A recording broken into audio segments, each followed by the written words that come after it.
अगर महात्मा गांधी चाहते तो क्या भगत सिंह जी को बचाया जा सकता था? और उससे जुड़ा दूसरा ज्यादा गंभीर सवाल कि क्या गांधी भगत सिंह को फांसी के लिए जिम्मेदार थे? ये कोई कहता है भगत सिंह को मरने दिया, लेकिन सवाल ये नहीं है कि गांधी परफेक्ट थे या नहीं। सवाल ये है कि क्या हम गांधी को जानते भी हैं या नहीं।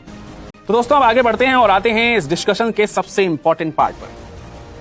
आज जब हम भगत सिंह की शहादत की बात करते हैं तो एक सवाल बार बार सामने आता है कि अगर महात्मा गांधी चाहते तो क्या भगत सिंह जी को बचाया जा सकता था? और उससे जुड़ा दूसरा ज्यादा गंभीर सवाल कि क्या गांधी भगत सिंह को फांसी के लिए जिम्मेदार थे? ये सवाल भावनात्मक भी है और राजनीतिक भी। इसे समझने के लिए हमें उस समय के पूरे राजनीतिक माहौल में जाना पड़ेगा और मैं अपने व्यूअर से रिक्वेस्ट करना चाहूंगा कि कुछ भी कहने या कमेंट करने से पहले एक बार पूरी तरह से बात को ध्यान से सुनें। दोस्तों, 1928 में जब साइमन कमीशन भारत आया तो पूरे देश में उसका विरोध हुआ, क्योंकि उसमें एक भी भारतीय सदस्य नहीं था। और इसी विरोध के दौरान लाहौर में एक प्रोटेस्ट मार्च निकाला गया, जिसकी अगुवाई लाला लाजपत राय जी कर रहे थे। British officer James A Scott के आदेश पर पुलिस ने ब्रूटल लाठीचार्ज किया। लाठीचार्ज में लाला लाजपत राय की गंभीर चोटें लगीं और कुछ हफ्तों बाद लाला राय की मौत हो गई। मौत को रेवोल्यूशनरीज ने एक प्लान मर्डर माना।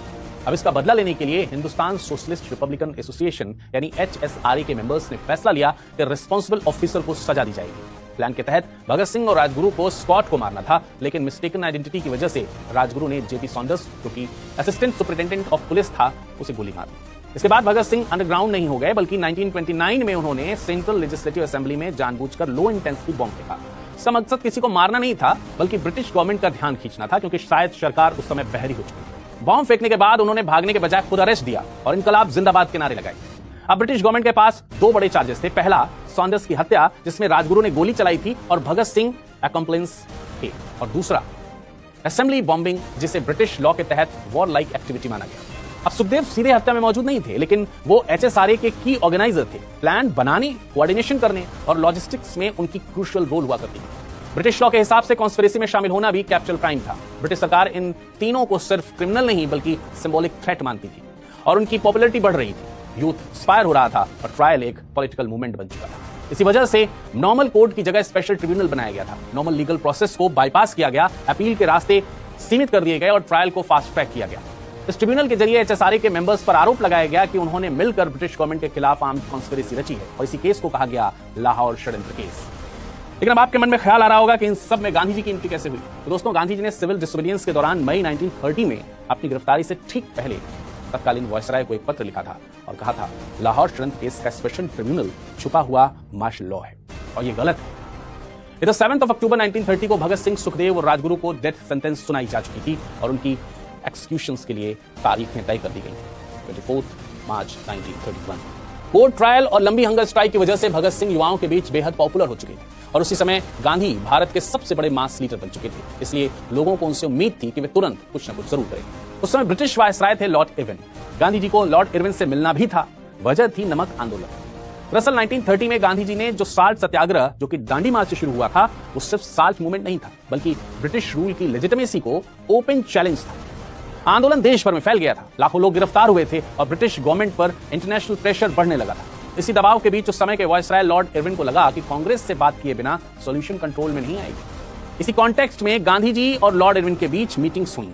गांधी इन मीटिंग्स में किसी एक रेवोल्यूशनरी या किसी एक केस को नेगोशिएट करने नहीं गए थे। उनका मेन एजेंडा था कांग्रेस पर लगे बैन्स हटवाना, पॉलिटिकल प्रिजनर्स की रिहाई, सिविल डिसोबीडियंस मूवमेंट को कॉन्स्टिट्यूशनल स्पेस दिलाना और राउंड टेबल कॉन्फ्रेंस में इंडियन रिप्रेजेंटेशन सुनिश्चित करना। जनवरी 1931 में उन्होंने यह भी कहा कि फांसी नहीं होनी चाहिए, लेकिन इसे समझौते की शर्त बनाना सही नहीं है। 11 फरवरी 1931 भगत सिंह की आखिरी कानूनी अपील खारिज हो गई। इसके बाद सिर्फ एक रास्ता बचा था कि वायसराय सजा कम कर दे। बाद में 17 फरवरी 1931 को गांधी इरविन से मिले थे, लेकिन भगत सिंह के समर्थकों को झटका लगा, क्योंकि गांधी ने इस एग्रीमेंट की कंडीशंस में एक्सक्यूशन रोकने की बात शामिल नहीं की थी। गांधी ने बाद में अपने अखबार यंग इंडिया में साफ लिखा कि कांग्रेस वर्किंग कमेटी भी इस फैसले से सहमत नहीं थी और आजादी के लिए होने वाले एक हिस्टोरिक एग्रीमेंट को किसी एक केस की कंडीशन पर नहीं तोड़ा जा सकता था। लेकिन उन्होंने यह भी कहा कि वे इस मुद्दे पर वायसराय से अलग पर्सनल लेवल पर बात जरूर करेंगे। अब सवाल उठता है, गांधी ने इसे समझौते की शर्त क्यों नहीं बनाया? क्योंकि अगर समझौता टूट जाता तो इस बात की कोई गारंटी नहीं थी कि अंग्रेज भगत सिंह को छोड़ देते। फिर फरवरी 1931 को गांधी ने लॉर्ड इरविन से निजी बातचीत में कहा कि इस मुद्दे पर उनकी ऑनगोइंग टॉक से सीधा रिलेशन नहीं है और इसका जिक्र करना शायद इनएप्रोप्रिएट भी लगे, लेकिन अगर सरकार करंट एटमॉस्फेयर को बेहतर बनाना चाहती है तो भगत सिंह और उनके साथियों को एक्सक्यूशन रोकनी चाहिए। इस पर इरविन ने जवाब दिया कि कम्यूटेशन मुश्किल है, लेकिन पोस्टपोनमेंट पर हम विचार कर सकते हैं। यही बात इरविन ने अपनी रिपोर्ट में ब्रिटिश गवर्नमेंट को लिखी थी। गांधी डेथ पेनल्टी के खिलाफ थे। 7 मार्च 1931 को उन्होंने साफ साफ कहा कि वे किसी को भी फांसी देने के पक्ष में नहीं है, खासतौर पर भगत सिंह और उन जैसे बहादुर इंसान। यहां समझना जरूरी है कि उस समय सीधे सेंटेंस कैंसिल करना प्रैक्टिकली लगभग इम्पॉसिबल था, क्योंकि भगत सिंह पर एक ब्रिटिश ऑफिसर की हत्या का आरोप था और ब्रिटिश गवर्नमेंट ये मैसेज नहीं देना चाहती थी कि अंग्रेज ऑफिसर्स की हत्या करके भी कोई बच सकता है। इसी वजह से गांधी ने पहले एक्सक्यूशन सस्पेंशन का रास्ता चुना कि भाई अगर एक बार सजा सस्पेंड हो जाए तो आगे कम या खत्म करने की बात भी की जा सकती है और साथ ही लीगल ऑप्शंस भी एक्सप्लोर किए जा सकते हैं। फिर 29 अप्रैल 1931 को श्री राजगोपालाचारी को लिखे गए लेटर में गांधी ने बताया कि ज्यूरिस्ट सतेज बहादुर सप्रू ने कन्विक्शन की लीगैलिटी को लेकर वायसराय से बात की थी, लेकिन उसका भी कोई असर नहीं हुआ। दूसरी तरफ गांधी के सामने एक बड़ी डिफिकल्टी यह भी थी कि खुद भगत सिंह और उनके साथी मर्सी पिटीशन देने को तैयार नहीं थे। गांधी चाहते थे कि वे एक एश्योरेंस दें कि आगे वायलेंस का रास्ता नहीं अपनाया जाएगा, ताकि उसे ब्रिटिश गवर्नमेंट के सामने एक बार्गेनिंग पॉइंट के तौर पर रखा जा सके। और इसी कोशिश में सैफ अली को लाहौर भेजा गया था, लेकिन उनकी भगत सिंह से मुलाकात ही नहीं हो सकी। सैफ अली ने प्रेस कॉन्फ्रेंस में बताया था कि रेवोल्यूशनरी पार्टी के नाम से एक लेटर चाहते थे जिसमें वायलेंस अवॉइड करने की बात हो, लेकिन यह संभव नहीं हो पाया। इसके बावजूद गांधी रुके नहीं। 18 फरवरी को उन्होंने फिर से कहा कि एक्सक्यूशन रोको। 22 मार्च को वायसराय से मिले। 26 मार्च से कराची कांग्रेस शुरू होनी थी, लेकिन न्यूज क्रॉनिकल के जर्नलिस्ट रॉबर्ट ब्रेनेस ने 21 मार्च 1931 को लिखा कि गांधी जानबूझकर कराची रवाना होने में देरी करते थे ताकि वे भगत सिंह की सेंटेंस पर वायसराय से आखिरी बार बात कर सकें। 21 और 22 मार्च को गांधी और इरविन की मुलाकात हुई और 23 मार्च की सुबह गांधी ने इरविन को एक पर्सनल लेटर लिखा जिसमें public opinion, internal peace, possible judicial error और यहां तक कि क्रिश्चियन कॉन्शियंस तक की दुहाई दी गई। लेकिन उसी शाम भगत सिंह, सुखदेव और राजगुरु को फांसी दे दी गई। यहां ध्यान दीजिए कि ओरिजिनल फांसी की डेट 24 थी, लेकिन गांधी के बार बार इरविन से मिलने और भगत सिंह को बचाने की बात से डरकर एक दिन पहले ही फांसी दे दी गई। दोस्तों, फांसी देने में जल्दीबाजी की एक और वजह भी थी। दरअसल पंजाब के ब्रिटिश ऑफिसर्स ने धमकी दी थी कि अगर सजा माफ हुई तो हम सब रिजाइन कर देंगे। सरकार के रिपोर्ट्स ये मानते हैं कि अफसरों के मोरल के लिए फांसी जरूरी मानी जा रही थी। फ्री प्रेस टेलीग्राम ने लिखा कि इरविन खुद फांसी के पक्ष में नहीं थे, लेकिन दबाव में आ गए थे। और अब सबसे अनकंफर्टेबल सच, भगत सिंह ने खुद मर्सी नहीं मांगी। उन्होंने लिखा कि हम वॉर प्रिजनर्स हैं और हमारे साथ वैसा ही सलूक किया जाए, हमें गोली से मार दिया जाए। यानी वे शहीद होना चाहते थे, वो किसी समझौते का हिस्सा नहीं बनना चाहते। 24 मार्च को जब गांधी कराची पहुंचे तो वहां भगत सिंह जिंदाबाद और गांधी विरोधी स्लोगन्स लग रहे थे। गांधी ने मन से साफ कहा कि किसी मर्डरर, थीफ या डकैत को सजा देना भी उनके धर्म के खिलाफ है और यह शक करने की कोई वजह नहीं है कि वो भगत सिंह को बचाना नहीं चाहते थे। उन्होंने कहा कि उन्होंने वायसराय को समझाने का हर पॉसिबल तरीका अपनाया और 23 मार्च के लेटर में पूरी आत्मा उड़ेल कर रख दी, लेकिन सारी कोशिशें फेल हो गई। इन सभी letters, statements, reports, newspapers, accounts और कॉन्टेम्पररी एविडेंसेस को जोड़कर देखें तो यह कहना कि गांधी ने कोशिश नहीं की थी एक ओवर सिंप्लीफिकेशन है। हाँ, वे सक्सेसफुल नहीं हो सके, लेकिन ये failure British power structure, Punjab administration के प्रेशर और खुद क्रांतिकारियों के अनकॉम्प्रोमाइजिंग स्टैंड का नतीजा था, ना कि गांधी की इंडिफरेंस या डेलिबरेट बेट्रेयल का। एक बात और, मैं आपको एक कसौटी बताता हूं। अगर कभी किसी व्यक्ति के इंटेंशन को जानना हो कि वो असलियत में क्या चाहता है, तो उसके एक्शन के लास्ट रिजल्ट को देखो। उसको फायदा हो रहा है या नुकसान। अगर फायदा हो रहा है या वो इंसान वही चाहता था जो हो रहा है, तो कुछ भी लक्ष्यदार बात करे तो आप समझ जाओ कि असलियत क्या है।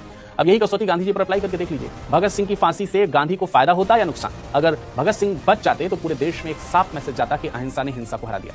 गांधी की नैतिक और राजनीतिक जीत होती, युवाओं का झुकाव वायलेंट रेवोल्यूशन की तरफ कम होता। यानी सच्चाई यह है कि गांधी को भगत सिंह की मौत से कोई फायदा नहीं था, उल्टा नुकसान था। भगत सिंह की फांसी के बाद युवाओं में गुस्सा बढ़ा, अहिंसा पर सवाल उठे और क्रांतिकारियों का ग्लोरिफिकेशन हुआ। अब गांधी के हिंसा पर स्टैंड को समझना भी जरूरी है। ये सोच 1931 में अचानक पैदा नहीं हुई थी। 1909 में गांधी लिख चुके थे कि हत्या करने वाला खुद को देशभक्त समझता है, लेकिन हत्याएं देश का भला नहीं करती। सॉन्डर्स की हत्या को उन्होंने गलत कहा, लेकिन साथ ही साफ साफ बोला कि गलती इंसानों की नहीं, उस सिस्टम की है जो उन्हें ऐसा करने पर मजबूर कर देता है।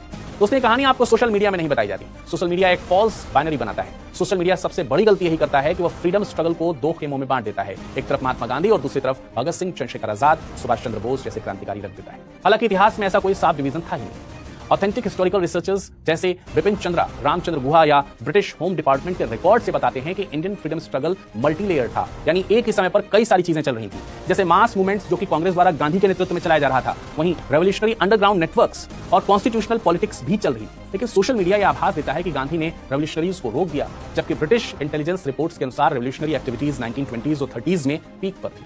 उसी समय गांधी मास मूवमेंट भी चला रहे थे। यानी दोनों धाराएं एक दूसरे को कैंसिल नहीं कर रही थी, बल्कि एम्पायर पर अलग अलग प्रेशर पॉइंट्स बना रही थी। इसके अलावा सोशल मीडिया ने रेवोल्यूशनरीज को लगभग एक्शन मूवी का हीरोज बना दिया है, लेकिन उनके कॉन्टेक्स्ट काट दिए गए हैं। असलियत यह है कि एचएसआरए जैसे रेवोल्यूशनरी ग्रुप्स के एक्टिव मेंबर्स की संख्या ज्यादा नहीं थी। उनके एक्शंस ब्रिटिश स्टेट को शॉक देते थे, डर पैदा करते थे, लेकिन गवर्नमेंट्स को पूरी तरह कोलैप्स नहीं कर सकते थे। खुद भगत सिंह लेनिन, मार्क्स और आयरिश रेवोल्यूशनरीज से इंप्रेस थे और अपनी राइटिंग्स में साफ साफ लिखते हैं कि revolution means mass awakenings, not individual terrorism.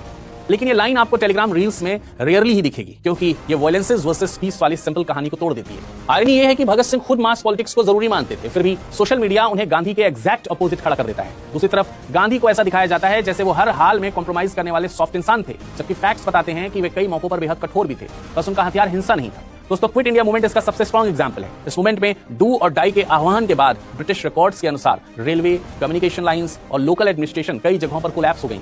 खुद ब्रिटिश ऑफिशियल्स ने इसे एम्पायर के लिए मोस्ट डेंजरस चैलेंज कहा था। लेकिन रील्स में यह बताया नहीं जाता, क्योंकि सोशल मीडिया एल्गोरिदम को कॉन्फ्लिक्ट चाहिए, इसलिए गांधी वर्सेस भगत सिंह जैसी परफेक्ट बाइनरी बनाई जाती है। Hero versus anti hero, peace versus violence का खेल खेला जाता है, जबकि सच यह है कि फ्रीडम स्ट्रगल कोई बाइनरी नहीं था, बल्कि एक इकोसिस्टम था जहां रेवोल्यूशनरीज फियर पैदा कर रहे थे और गांधी ब्रिटिश रूल की लेजिटिमेसी डिस्ट्रॉय कर रहे थे। ब्रिटिश एम्पायर दोनों से डरता था, बस अलग अलग वजहों से। सोशल मीडिया ये नहीं समझ आता कि गांधी और रेवोल्यूशनरीज राइवल्स नहीं है, बल्कि एक ही लड़ाई के अलग टूल्स थे, अपनी अपनी लिमिट्स और स्ट्रेंथ्स के साथ। तो अब सवाल यह है कि गांधी को कैसे समझा जाए। दोस्तों, गांधी को समझना आसान नहीं है, खासतौर पर व्हाट्सएप यूनिवर्सिटी या रील्स से तो गांधी को बिल्कुल नहीं समझा सकता। जिस व्यक्ति पर दुनिया भर में पीएचडी हो रही हो, लाखों किताबें लिखी गई हो, और आप उसको एक रील से कैसे जज कर सकते हैं? दोस्तों, आपको गांधी को सिर्फ महात्मा के पोस्टर या नोटों पर छपी तस्वीर की तरह नहीं, बल्कि एक इंसान की तरह पढ़ना चाहिए। जब हम ये मान लेते हैं कि गांधी से भी गलतियां हुई हैं, तो वे एक ऐसे व्यक्ति बन जाते हैं जिससे सीखा जा सकता है। आज के 5G और सोशल मीडिया के जमाने में बैठकर 1920s और 40s के दौर को जज करना भी सही नहीं है। उस समय का समाज, दुनिया की राजनीति और अंग्रेजों का दबाव बिल्कुल अलग था, और गांधी के फैसले उसी रियलिटी के अंदर लिखे गए थे या लिए गए थे। गांधी सामान्य इंसान नहीं थे, वे सिर्फ चरखा या भाषण नहीं थे, वे नेचर के साथ बैलेंस की सोच रखने वाले और झगड़ों को बिना हिंसा सुलझाने वाले दुनिया के सबसे बड़े उदाहरणों में से एक हैं और रहेंगे। लेकिन आज की पीढ़ी पावर और इंस्टेंट जस्टिस की समर्थक है। उन्हें गांधी जी की अहिंसा कायरता लगती है। युवाओं को यह समझने की जरूरत है कि अहिंसा कोई कमजोरी नहीं है, बल्कि सबसे कठिन रास्ता है। आज जेनजी का गुस्सा असल में गांधी से नहीं है, बल्कि उस अधूरे गांधी से है जो रील्स और पोस्ट्स में दिखाया जाता है। पूरे गांधी को जब आप जान जाएंगे तो आप गांधी से सहमत हो या ना हो, लेकिन गांधी से कम आपको नफरत तो नहीं है।